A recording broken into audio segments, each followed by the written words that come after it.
बिस्मिल्लाहिर्रहमानिर्रहीम। आज तक के मुअज़्ज़ज़ नाज़रीन अस्सलाम वालेकुम। अब किस्त 143 मुलाहिज़ा फरमाएं। धोखा और फ़रेब मेरी फितरत में नहीं है, मैंने जवाब दिया। मैं जानती हूँ। रूपमती मुस्कुराई। मंडी से रवाना होने से लेकर यहाँ तक तुम्हें बहुत से मौके मिले थे। जंगल में जब हमें रोका गया था और तुम्हारी हथकड़ी भी खुल गई थी तो तुम बड़ी आसानी से वहाँ से फरार हो सकते थे, लेकिन तुमने ऐसा नहीं किया। उसके बरक्स मुझे उन लोगों से बचाने के लिए अपना जीवन दांव पर लगा दिया।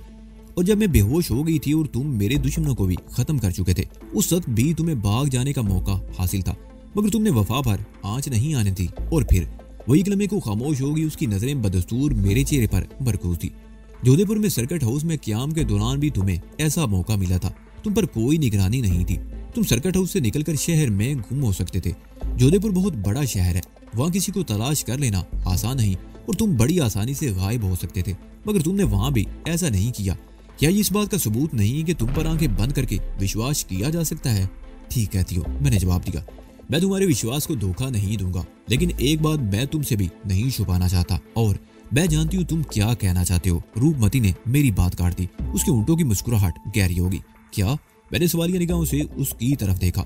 मेरे बारे में उसका एक अंदाजा तो दुरुस्त था कि मैं उसके साथ कभी धोखा नहीं करूंगा और उसके एतमाद को ठेस नहीं पहुंचाऊंगा। और अब मैं ये जानना चाहता था कि मेरे बारे में उसका दूसरा अंदाजा कहाँ तक दुरुस्त निकला है। बता दूं? उसकी आंखें चमकने लगी। हाँ बता दो, मैं भी मुस्कुरा दिया। यही ना कि तुम जिंदगी भर मेरे गुलाम बनकर नहीं रह सकते और एक न एक दिन मुझे छोड़कर चले जाओगे, रूपमती ने पुरसुकून लहजे में कहा। मैं उछल पड़ा। दरअसल यही बात थी जो मैं उससे कहना चाहता था। वो वाकई ही समझदार थी। उसने मेरा जहन पढ़ लिया था। मैं जानती हूँ, वो गहरा सांस लेते हुए बोली। शेर को पिंजरे में कैद करके रखा तो जा सकता है, लेकिन उसका मन नहीं जीता जा सकता। और मन जीतने का एक ही तरीका है कि उसे प्रेम के जाल में रखा जाए। एक बात याद रहे कि मैं तुम्हारा ज़रख़रीद गुलाम हूँ, मैंने मुस्कुराते हुए कहा। और किसी गुलाम से प्रेम करना बड़ी मायूब सी बात होगी।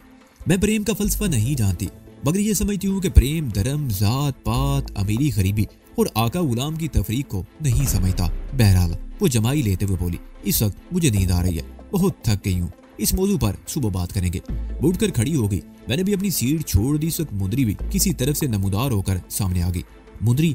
रूपमती उसकी तरफ देखते हुए बोली। मैं सोने जा रही हूँ, इन माशे को भी कमरा दिखा दो और इसे किसी चीज की जरूरत हो तो बंदोबस्त कर देना। जी मालकिन, मुंदरी ने जवाब दिया। रूपमती ने मुड़कर मेरी तरफ देखा, फिर मेरे करीब आकर दोनों बाजू पकड़ दिए और मेरे चेहरे पर नजरें जमा दी। उसकी आंखों में सुर्खी के डोरे तैर रहे थे। मेरे दिल की धड़कन तेज हो गई। मेरा ख्याल था कि वो कोई ऐसी हरकत करेगी जिसे कम से कम मेरी लुगत में गैर इखलाकी ही कहा जाएगा, मगर खैरियत ही गुजरी। गुड नाइट, उसने धीमे लहजे में कहा और मेरे बाजू छोड़कर जीने की तरफ चलने लगी।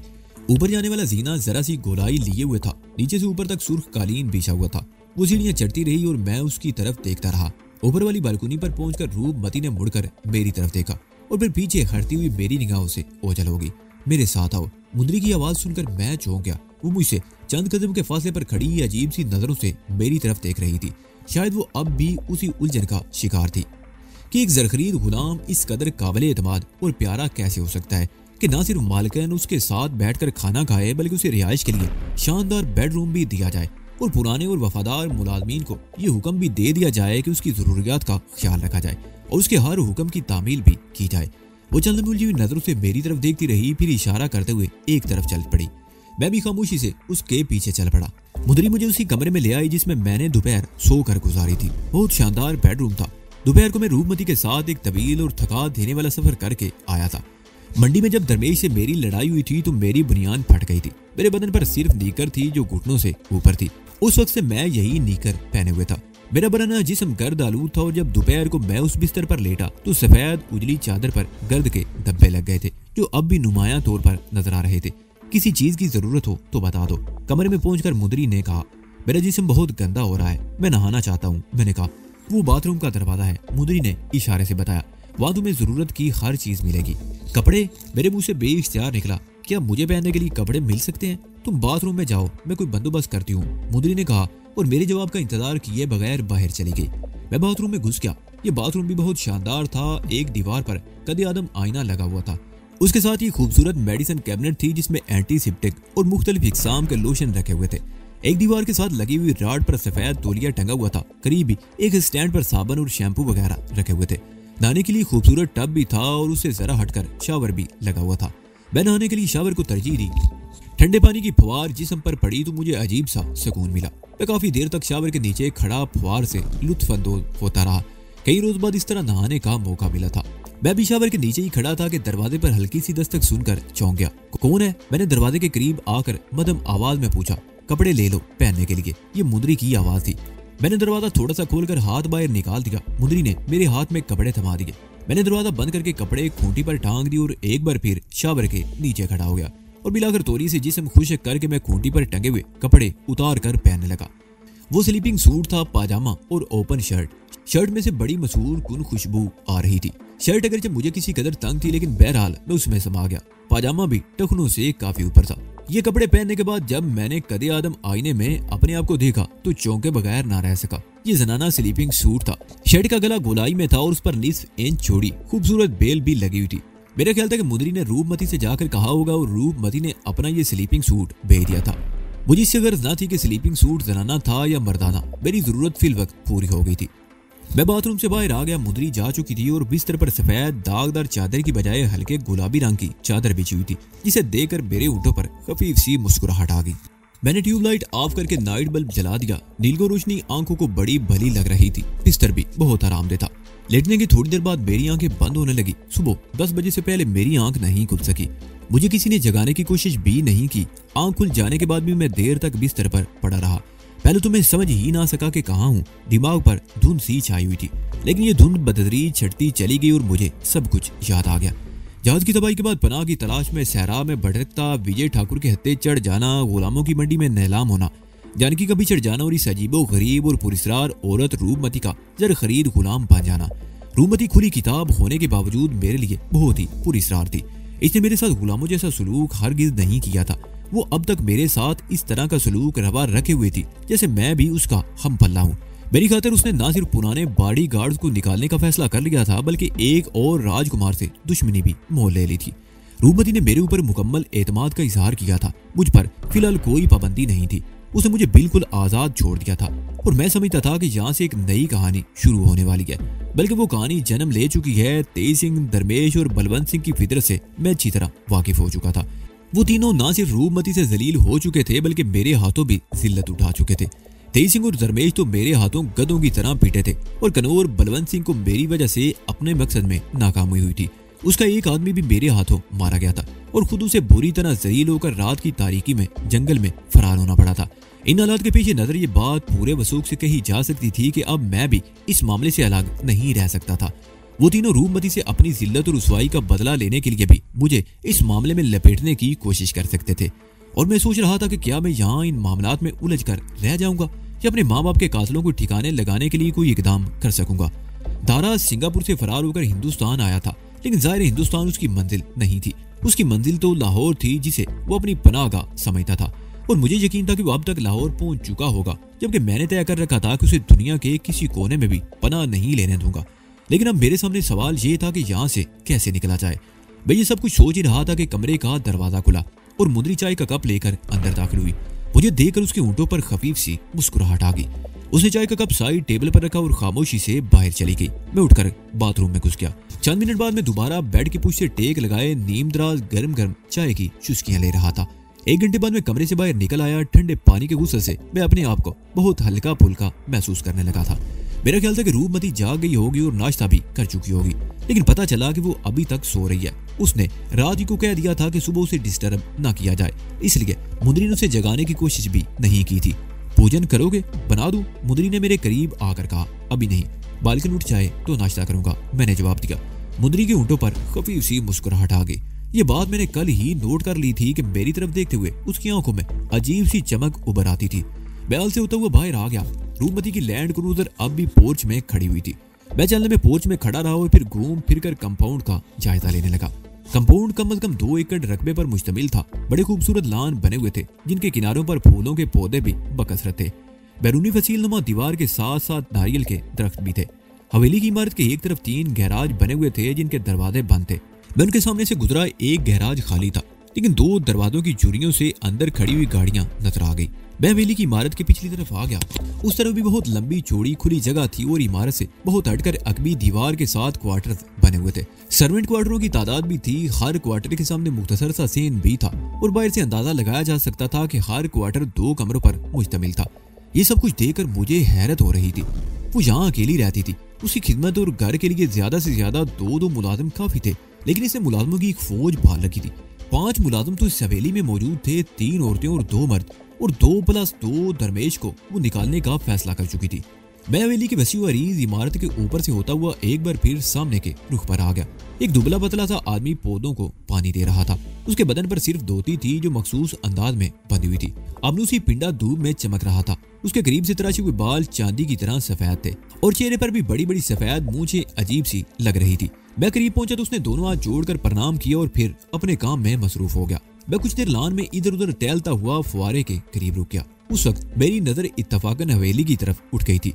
ऊपर वाली मंजिल के एक कमरे की खिड़की का पर्दा हटा हुआ था और मुझे यूं लगा जैसे कोई उस पर्दे के पीछे से झांक रहा हो। मैं उसकी एक मामूली सी झलक देख रहा था और फिर पर्दा बराबर हो गया। वो रूपमती के अलावा और कोई नहीं हो सकता था।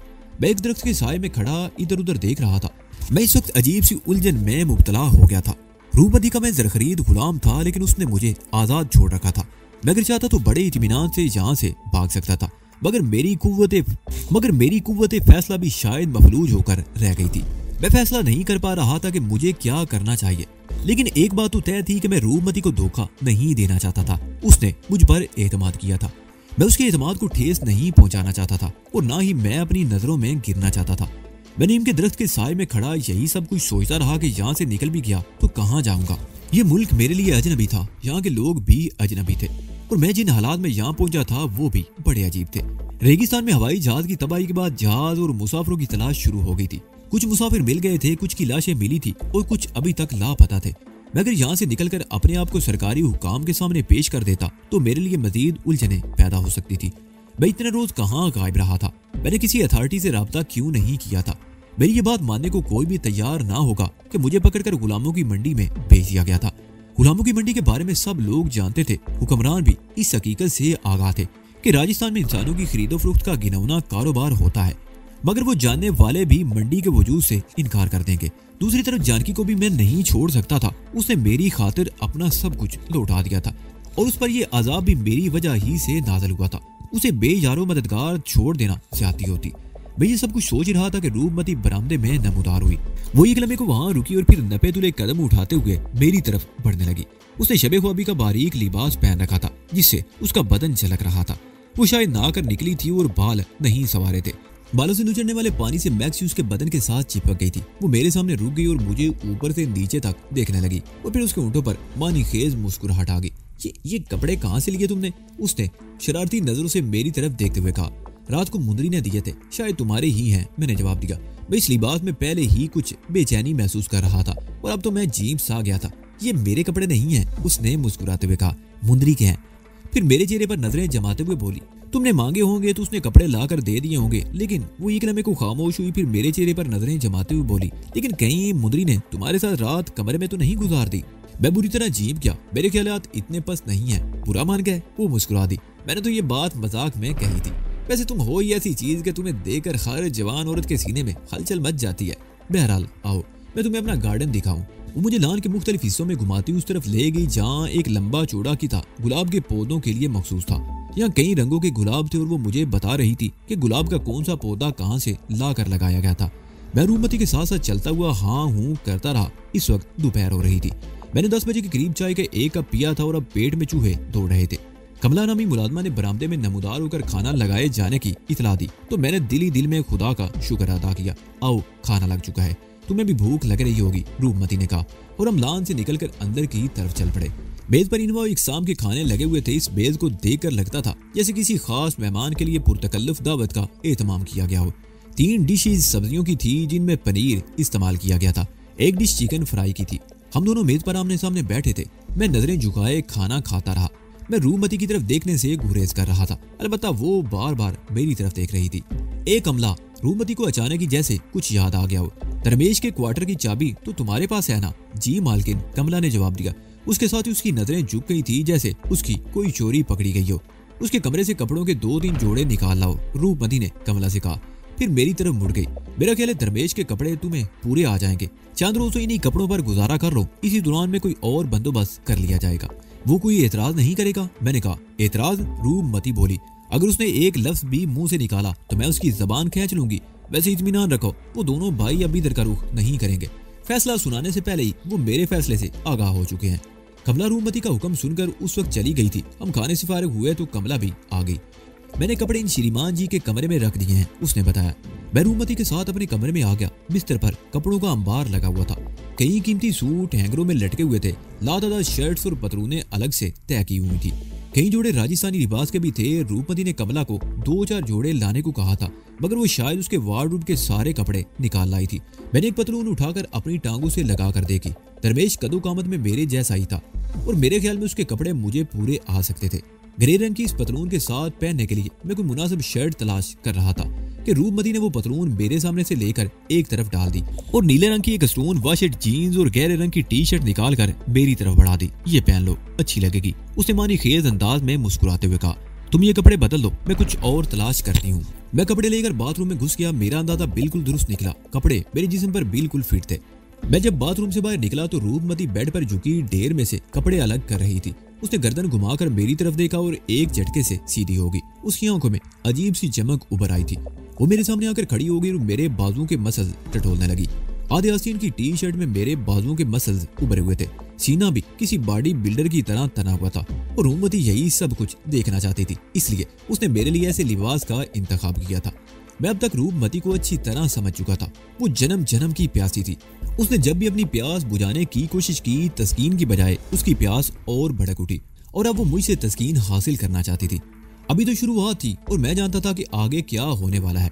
मैं ये भी समझता था कि मुझे इस शर से अपने आप को किस तरह बचाना था। मैं गोल्डन ट्राई एंगल के गार में धोखा खा गया था। जानकी अरसे से मेरे पीछे लगी हुई थी और मैं अपने आप को उससे बचाता रहा था और अब मुझे रूपमती से बचना था जो मेरी मालकिन भी थी और मैं उसका गुलाम भी था। रूपमती ने मेरे लिए इसी ढंग के जोड़े निकाल कर अलग कर लिए और कमला को बुलाकर बाकी कपड़े ले जाने का हुक्म दिया। और देखो, रूपमती ने कहा, अगर वो दोनों मेरी अदम मौजूदगी में यहाँ आए तो उनसे कहना अपना सामान ले जाएं, वरना सड़क पर फेंक दिया जाएगा। और अगर इधर आए तो सिर्फ अपने क्वार्टर तक ही जाएं, उन्हें किसी और हिस्से में जाने की इजाजत नहीं होगी। जी मालकिन, कमला ने नजरें झुकाकर जवाब दिया। उसने ये नहीं पूछा कि अब वो दोनों भाई यहाँ क्यों नहीं आएंगे। कुछ देर बाद रूपमती ने तारा सिंह और दीवान मुलाजमों को भी ये हुक्म सुना दिया। 4 बजे के करीब रूपमती मुझे अपने साथ लेकर पोर्च में आ गई। लैंड क्रूजर अब भी पोर्च ही में खड़ी थी।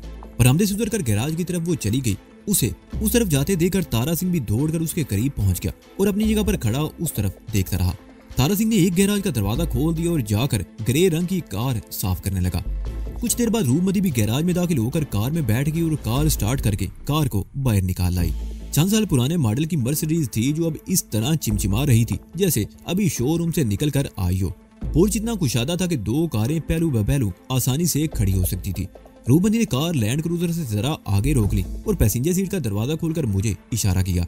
मैं पैसेंजर सीट पर बैठ गया। मैंने उससे पूछने की कोशिश नहीं की थी कि कहाँ जाना है और पूछने का मुझे कोई हक भी नहीं था। वो मेरी मालकिन थी और जहाँ चाहे मुझे ले जा सकती थी।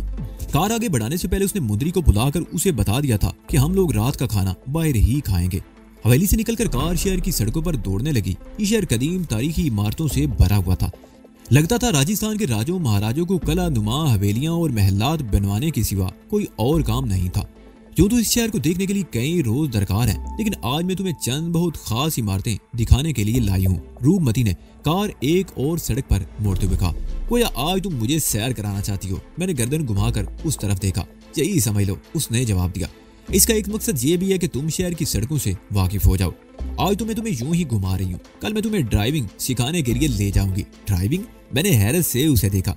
तुम्हें यह ख्याल कैसे आ गया कि मुझे ड्राइविंग जरूर सीखनी चाहिए? मुझे तो हैरत है कि तुमने अब तक ड्राइविंग क्यों नहीं सीखी, उसने मुस्कुराते हुए कहा। तुमने अपना जो पसे मंजर बताया उसके पेश नजर तो तुम्हें ड्राइविंग का माहिर होना चाहिए था। बहरहाल अब मैं तुम्हें ड्राइविंग सिखाऊंगी, लेकिन आज का दिन मैं तुम्हें शहर के रास्तों से मुतारिफ कराना चाहती हूँ। वो कार को शहर की मुख्तलिफ सड़कों पर घुमाती रही। वो मुझे रास्ते में पड़ने वाली हर मशहूर इमारत के बारे में बताती भी जा रही थी। हवा महल को देखकर मैं हैरान हुए बगैर ना रह सका।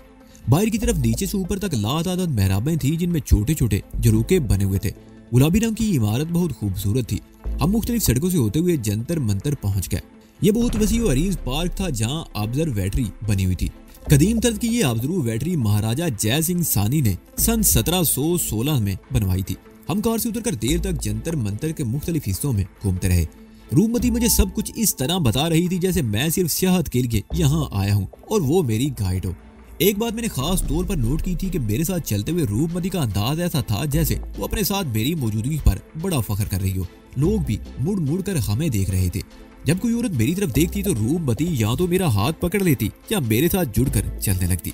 इस पार्क के एक हिस्से में खाने पीने की अशिया के लातादार ठेले भी खड़े थे। वहीं एक ठेले के करीब खड़े होकर हमने बेल पूरी खाई और दूसरे ठेले से नारियल में अस्ट्रा लगाकर पानी पिया। रूपमती मुझे शहर के मुख्तलिफ हिस्सों में घुमाती रही। मैं हर इमारत और हर रास्ते को ज़हन नशीन करता रहा।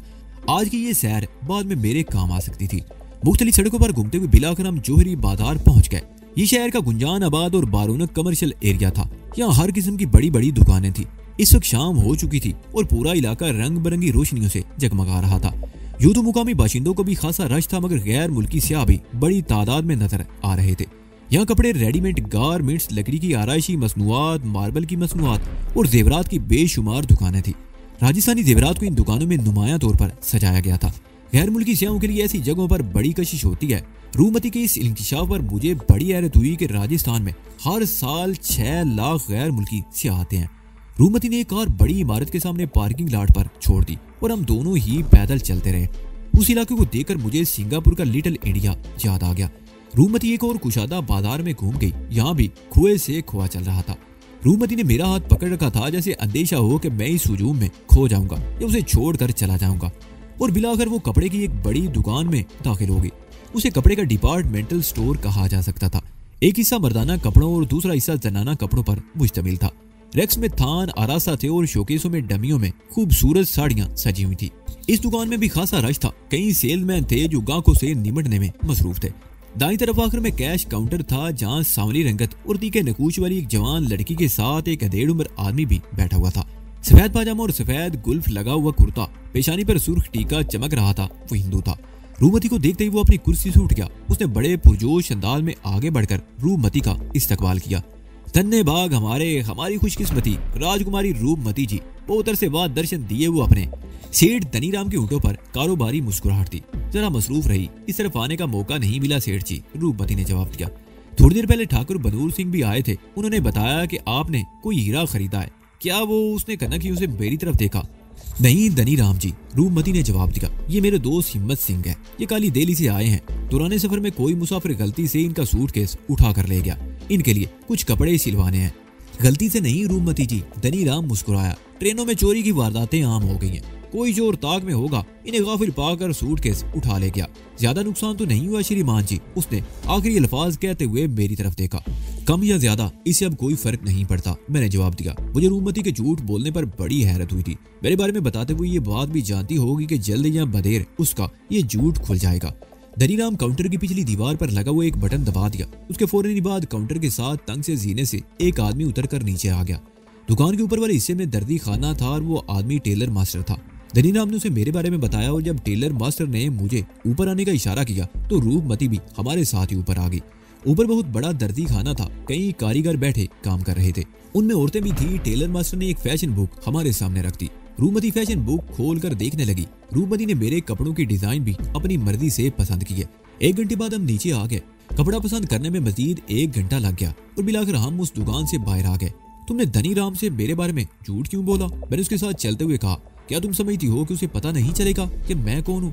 बल्कि मैं तो जानता हूँ कि उसने तुम्हारी बात का यकीन ही नहीं किया होगा और समझ गया होगा कि मैं ही वो गुलाम हूँ जिसे उस गुलाम को तो मैंने उसी वक्त आजाद कर दिया था जब उसने जंगल में बलवंत सिंह और उसके गुर्गों से मेरी जान बचाई थी। रूपमती ने मेरी बात काटते हुए कहा। और अब मैं तुम्हारी जबान से कभी गुलाम का लफ्ज ना सुनूं। मेरी तरफ से आखिरी वार्निंग है, समझे? जी मालकिन, मैंने सादतमंदी से जवाब दिया। क्या? उसने घूर कर मेरी तरफ देखा और मुझे मुस्कुराते पाकर उसके मुंह से बेइख्तियार कहका निकल गया। इस वक्त 9 बजने वाले थे। मर्सिडीज एक बार फिर शहर की मुख्तलिफ सड़कों पर दौड़ने लगी और बिलाकर भवानी सिंह रोड पर राम बाग पैलेस होटल के गेट में दाखिल होकर पार्किंग लॉट में रुक गई। वसी अरीज रकबे में फैला हुआ ये डिलुक्स होटल था। यहाँ जिस तरह रूपमती का स्वागत व इस्तकबाल हुआ था उससे मुझे अंदाजा लगाने में दुश्वारी पेश नहीं आई थी कि अक्सर वो यहाँ आती रहती थी। डाइनिंग हॉल भी पूरी तरह भरा हुआ था। हमें एक मेज मिल गई जिस पर रिजर्वेड की तख्ती लगी हुई थी। हमारे बैठते ही हेड वेटर ने वो तख्ती हटा दी।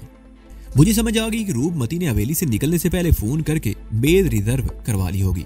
खाने के बाद हम रिक्रिएशन हॉल में आ गए। यहाँ रूपमती के कई जानकार शनासा थे। वो अपने मिलने वालों से बड़े फख्र से मेरा तारुफ हिम्मत सिंह के नाम से करवा रही थी। रूपमती मेरे साथ चिपकी हुई थी और मैंने उन औरतों की नजरों से हसद की चिंगारियां फूटती हुई भी देखी थी और बाद की नजरों में रश्क भी नुमाया था। और कुछ आदमी ऐसे भी थे जो हसद भरी नजरों से मेरी तरफ देख रहे थे।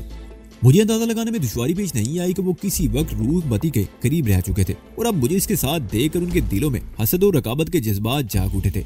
हर मेज पर कोई ना कोई जवान और हसीन औरत मौजूद थी। ये या तो शिकारी औरतें थी या इनका ताल्लुक ऐसे घरानों से था जहाँ शर्मो हया को बालाए ताक रख दिया जाता है। इन औरतों की लिबास ही नहीं हरकत भी शर्मनाक थी। मैंने सिंगापुर और थाईलैंड के होटलों और नाइट क्लबों में बड़े शर्मनाक मनाजर देखे थे। हिंदुस्तान के बारे में सुना था ये पसमानदा मुल्क है जहाँ औरत को आज़ादी हासिल नहीं है, लेकिन ये सब कुछ देखकर तो मैं कह सकता था कि हिंदुस्तान की औरत सबसे ज्यादा आज़ाद है। एक मिसाल तो रूपमती की सूरत में मेरे सामने थी। शोर की मौत के बाद इसने पाबंदी नाम की तमाम जंजीरों को तोड़ दिया था। मजहबी रस्म और रवाज से बगावत करके वो राह अपनाई थी जो बहुत ही शर्मनाक थी। हर थोड़े अरसे बाद एक नए मर्द को पैरों में लेकर चलने को वो अपने लिए बाइस फख्र समझती थी। हम जिस मेज पर बैठे थे वहाँ रूपमती के जाने वाले 2 अफराद और भी थे, एक मर्द और एक औरत। मर्द की उम्र 40 के लगभग थी जबकि औरत की उम्र 30 से ज्यादा नहीं थी। वो अपनी शक्ल सूरत से, लिबास और बातों ही से फाशा लगती थी। मर्द भी बहुत काग था। मेज पर इंग्लिश विस्की की बोतल रखी हुई थी जो 1 घंटे से भी कम वक्त में आधी से ज्यादा खाली हो चुकी थी। मुझे शराब से नफरत थी और मैं रूपमती को भी बार बार टोक रहा था, लेकिन वो दूसरी औरत वो न सिर्फ खुद सोडा मिलाए बगैर पी रही थी बल्कि अपने हाथ से अपने साथी को भी पिला रही थी और उसका साथी अपना गिलास बार बार रूपमती के होंठों से लगा रहा था और रूपमती भी खालिद इसकी हल्क में उंडेलती जा रही थी। स्टेज पर एक रकासा थरकते हुए अपने नीम और यहाँ जिस्म की नुमाइश शुरू कर दी थी। कुछ देर बाद वो स्टेज से उतरकर हाल में मेजों के गिर्द चकराने लगी। ये डिलक्स होटल था, 5 स्टार से भी ऊपर की चीज। ग्राहक ऐसे थे जिनका शुमार शहर के मुअज्जिजीन में होता था। सनतकार, बिजनेसमैन और सियासतदान, साबिक राजे और महाराजे। उनमें बहुत से लोग ऐसे थे जिनके होंठों से निकला हुआ एक जुमला स्टॉक मार्केट को क्रैश कर सकता था या सियासत का रुख बदल सकता था। लेकिन मैं समझता हूँ कि शहर की इन मुअज्जज़ तरीन हस्तियों और किसी शराब खाने में ठहरा या ताड़ी पी कर हंगामा करने और गंदी गालियां बकने वाले शराबियों में कोई फर्क नहीं था। वो भी ताड़ी पीकर बहक जाते हैं और ये मुअज्जिजीन भी इंग्लिश विस्की पीकर बेकाबू हो रहे थे।